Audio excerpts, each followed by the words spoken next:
Each scar tells a story. Life is a journey that brings expected and unexpected things in our lives.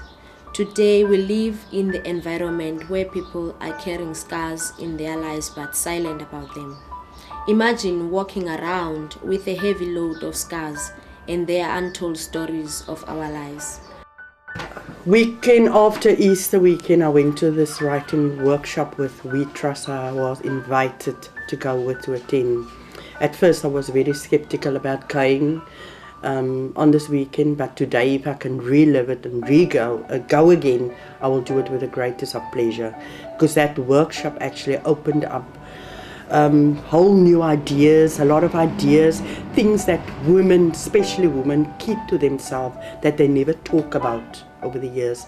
And at that workshop I actually opened up my heart and I discussed with the people that were there a secret that I've been kept hidden for 42 years.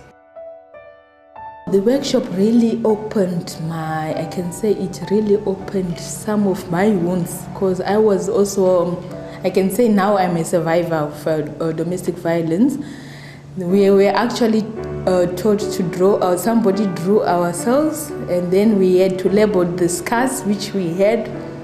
So that's when I was also thinking, oh, by the way, when I came to South Africa, the first thing I had to was to go for my ear operation. My ear operation, it was because of domestic violence. I was beaten by what I call the father of my son. The WEAT has prioritized a huge percentage of its budget on gender-based violence. Last year we've done research on where the money is going for women's organizations, and we found that there is no money, or there's the money for women's organizations and for women's rights issues, and equally for gender-based violence is decreasing. But we realized that we need to prioritize the issue of gender-based violence. When you look at this woman, you look at a wise woman, a woman who can care, a woman who can love, a woman who can support others. When you look at me, you look at all of you guys. Thank you.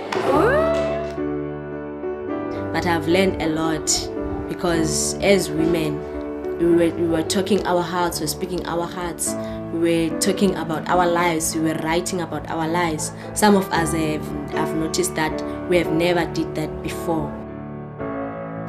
The story that I wrote and which I discovered had a great impact on my eldest son the day he came to ask me to get married. And then he burst out crying, and I looked at him and he said to me, "Mommy," I said, "you're supposed to be happy, why are you crying?" "Mommy, please pray with me that I don't treat you, my wife, or do the things to my wife that my daddy did to you." I was shocked, because I never thought that he saw it. I never knew that he observed and he could hear.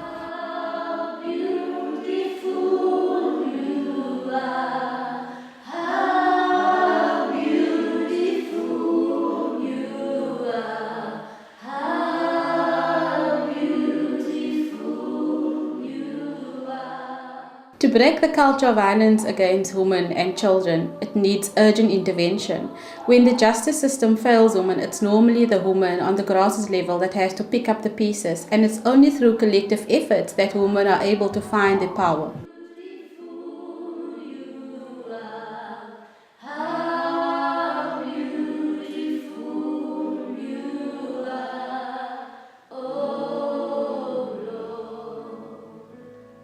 The intent behind the founding of WEAT, and if one looks at the founding statement that was adopted by those phenomenal women all those years ago, it was all about the culture of giving and the culture of caring about other people, and that we all are linked to each other and that we should be helping each other. So when you're a friend of WEAT, you remain a friend or a patron of WEAT, and you continue to give. And that is what we're trying to encourage with everybody, so that we can help WEAT, help other women, capacitate their communities. This whole workshop was run. It was so easy to open up and to actually talk to people about it. And after that weekend, I actually felt so good. I felt free. I felt like I can continue now for the next 10 years of my life with my boys. I am now a living testimony. I have shared the story of my scars for the first time in my life. My heart feels so light. My mind is so fresh. I am now feeling like a new person. I have peace in my soul. Now I can write a book about myself. I can tell my story every day. I can talk about my past and present scars. Life is a journey. Each scar tells a story.